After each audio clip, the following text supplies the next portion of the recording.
Hello, c'est HR, votre chroniqueur. Alors aujourd'hui, je vais vous parler de la mini-série Le Bazar de la Charité.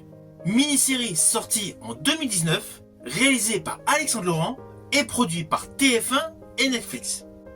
Avant d'aller plus loin, n'oubliez pas, si vous n'êtes pas abonné, pensez à le faire. Pensez à la petite cloche pour les notifs. Sachez que vous pouvez me suivre sur TikTok, Instagram et Facebook. Et surtout, n'oubliez pas de mettre en commentaire ce que vous avez pensé de cette mini-série Le Bazar de la Charité. Let's go! Là, ça change tout. Plusieurs témoins disent avoir entendu une explosion. L'attentat, vraiment, ça arrangerait du monde. L'homme qu'on accuse d'avoir posé une bombe au bazar. Retrouvez-les. C'est lui qui m'a sauvé la vie. Il est innocent. Ma fille est morte dans l'incendie. Vous voulez que je prenne la place de votre fille? Vous êtes complètement folle. Alors dans le fond, cette mini-série nous présente le destin de deux femmes bourgeoises et d'une bonne après le terrible incendie du bazar de la Charité. On a donc le ressenti, le vécu de ce trio de femmes dans le Paris des années 1890. Monsieur, il y a le feu au bazar de la Charité. Quoi? Comment ça le feu? Dans le premier épisode, lorsqu'on découvre l'incendie, c'est criant de vérité. L'incendie est très percutant et tout le déroulé de la séquence de feu semble totalement cruel. Alors oui, nous voyons de mauvais agissements et de bons agissements de différents personnages. On va pas se mentir, certains bourgeois agissent de manière non élégante, c'est clair, c'est indéniable. Et des personnages, notamment un principal de la basse société et un héros. Naturellement, c'est le côté fiction de cette histoire qui se dégage d'un fait historique qui a fait malheureusement beaucoup de victimes. Alors à la suite de cette entrée en matière, nous découvrons un Paris totalement métamorphosé. La reconstitution du 19e siècle est top. On ressent totalement la volonté d'authenticité. Lorsqu'on découvre cette série, on est obligé de faire le parallèle avec de très belles séries de la BBC. On est vraiment dans le même genre, dans le même style. C'est une série originale en costume d'époque, avec notamment une très bonne bande-son et une mise en scène impeccable. Que des femmes de la haute société leur bonne, aucun homme. J'aurais dû y être, moi, au bazar. J'aurais pu être une de ces malheureuses. Alors oui, je vous ai précisé que cette belle série était une production TF1 et Netflix. Mais il ne faut pas oublier toute la partie coproduction, car in fine, cette mini-série est un produit franco-belge. La RTBF a participé, avec également le soutien de la région Île-de-France. Cette mini-série se compose de 8 épisodes, certes réalisés par Alexandre Laurent, mais créés par Catherine Ramberg, et prend donc essor à la suite de l'incendie du bazar de la Charité qui s'est déroulé en 1897. Alors d'ailleurs, sur le plan historique, n'oublions pas que le bazar de la Charité n'était pas un grand magasin. C'était une structure provisoire pour organiser une vente de charité. Historiquement, cela se déroulait tous les ans et ça avait démarré en 1880. C'était donc un bazar, un commerce éphémère. Et chaque année, on changeait d'endroit. Et naturellement, étant une structure provisoire, c'était une structure totalement en bois. Plus précisément, en pin. Qui est un bois très résineux, forcément inflammable. Et donc, ce fameux 4 mai 1897, ce soir-là, il y avait donc une grosse innovation apportée par le cinématographe. C'était une attraction totalement innovante pour l'époque, le fait simplement de voir des images avec une histoire. Chose aujourd'hui certes naturelle, mais pour l'époque, c'était une première. Et ce sont les frères Lumière qui ont réalisé le film qui fut diffusé. Et en fait, sur le côté réel de l'histoire, le projectionniste, en changeant l'ampoule de son projecteur, il était implicitement dans le noir et son assistant, inconsciemment, a craqué une allumette. Et là où le bas blesse, c'est que dans cette salle, pour les besoins du projecteur, il y avait de l'éther. Vous comprenez immédiatement comment le feu a pris naissance. Voilà, ça c'était pour le petit côté historique. Maintenant, revenons à cette mini-série. Bienvenue au bazar de la charité.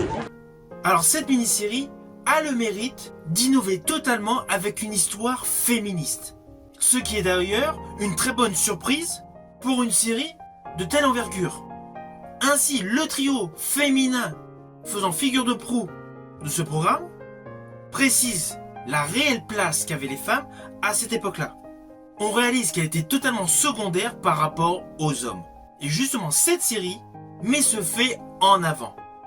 Alors oui, toutes les lignes narratives, toute l'histoire semble très féminisée. C'est évident que l'ensemble de cette série est conçu de manière à avoir une perception des événements avec un regard féminin. Mais c'est judicieux, c'est extrêmement bien fait. Et c'est clair que le casting a été judicieusement composé. Alors oui, on va pas se mentir, grosse mention spéciale à Audrey Fleurot, à Camille Lou, Julie Debona et Josiane Balasco. Ces 4 actrices ont des rôles prépondérants et des rôles totalement antagonistes à tout ce qu'on a pu voir dans leur filmographie. Leur jeu est totalement excellent. Alors oui, il y a un côté très modernisé dans les dialogues. Certains pourraient estimer que cela confère un bémol, car l'anachronisme du langage est évident. Et je rajouterais un petit peu gênant au début de la série. Mais au fur et à mesure que nous avançons dans les épisodes, cela passe. On a pris l'habitude. Mais c'est vrai qu'il y a un langage un peu trop modernisé par rapport à l'époque. Mais n'oublions pas qu'il y avait des jurons qui étaient usités. Donc même si certaines expressions ont été modernisées, cela ne gâche en aucun cas le côté reconstitution historique d'une histoire fictive faisant suite à un drame. Tout est brûlé en une demi-heure.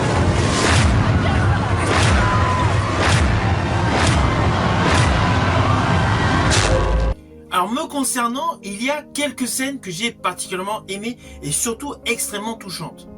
La première est la tristesse interprétée par l'actrice Audrey Fleurot lorsqu'elle regarde la fille de son personnage à côté de son cercueil. J'ai trouvé cette séquence extrêmement émouvante.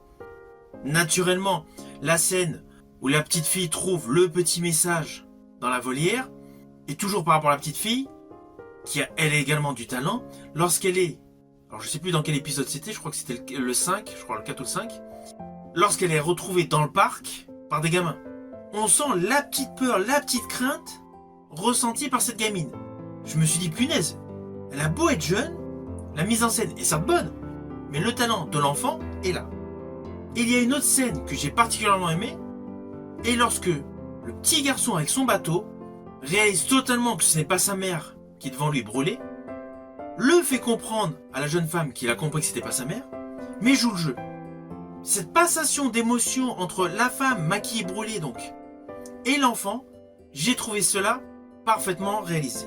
Ah oui, tout au long de la série, il y a beaucoup d'éléments qui sont très bien filmés, très bien cadrés. Mais j'estime essentiellement que cette série permet de montrer la douleur, la crainte qu'en fait les femmes vivaient lorsqu'elles étaient mariées à des hommes violents. Qui, de surcroît, hommes de pouvoir. Et la place de la femme à cette époque-là dans la société était loin d'être facile. Ainsi, ici et là, vous allez vous apercevoir, au fur et à mesure qu'on avance dans la série, que plusieurs personnages féminins sont obligés de faire des choses à contre-cœur. Je pense notamment à la femme brûlée, pour pouvoir conserver son enfant, se force à passer une nuit avec un homme qui est censé être son mari dans l'histoire, certes, mais qui ne l'est pas vu qu'elle a pris la place de la fille de Josiane Balasco dans l'histoire. Et donc elle se force pour pouvoir protéger le fait d'être enceinte. C'est une séquence sur le plan mental extrêmement dure. Tout comme le personnage interprété par Camille Lou, qui est obligé de se marier avec un individu qui est un lâche uniquement pour protéger les finances de la famille. Voilà, il y a plusieurs attraits comme cela qui démontrent que beaucoup de femmes ont dû agir en conséquence pour pouvoir tout simplement vivre. Je rajouterais même survivre. Vous nous avez marché dessus. De qui tu parles, Alice? Mais des hommes? Alors concernant l'histoire, j'ai aimé le petit côté policier enquête sur un potentiel attentat. Certes, nous savons sur le plan historique qu'il s'agit uniquement d'un accident au niveau de la projection du film, mais le fait d'avoir mis cette idée en place d'une enquête sur un attentat, c'était judicieux. Je peux plus vivre avec lui. C'est un monstre. Il ne me laissera jamais revoir Camille. Par contre, s'il croit que je suis morte, là, ça change tout. Alors oui, il y a un côté qui peut faire sourire, car nous avons les bourgeois méchants et les gentils prolos. C'est un petit détail qui prête à sourire. Mais cela colle. Surtout qu'au final, c'est une bonne série qui s'inspire d'un fait réel avec un fond historique pour une histoire totalement inventée. Et je rajouterai que la fin de cette mini-série est intrigante et totalement machiavélique. Plusieurs témoins disent avoir entendu une explosion. L'attentat, vraiment, ça arrangerait du monde. L'homme qu'on accuse d'avoir posé une bombe au bazar. Retrouvez-les. C'est lui qui m'a sauvé la vie. Il est innocent. Ma fille est morte dans l'incendie. Plus que je prenne la place de votre fille. Vous êtes complètement folle. Alors naturellement, c'est une série que je vous invite à découvrir. C'est une série qui tient en haleine du début jusqu'à la fin. C'est une série qui a le mérite d'être une série féministe avec une distribution impeccable. Je l'avais ratée lorsqu'elle est passée sur Netflix. Je viens de la voir sur TF1+. Donc actuellement, elle est disponible sur TF1+. N'hésitez surtout pas à me mettre en commentaire ce que vous avez pensé de cette série française. Si vous avez aimé la vidéo, n'oubliez pas, petit pouce vers le haut, pensez au partage. Quant à moi, je vous dis à bientôt pour une prochaine vidéo.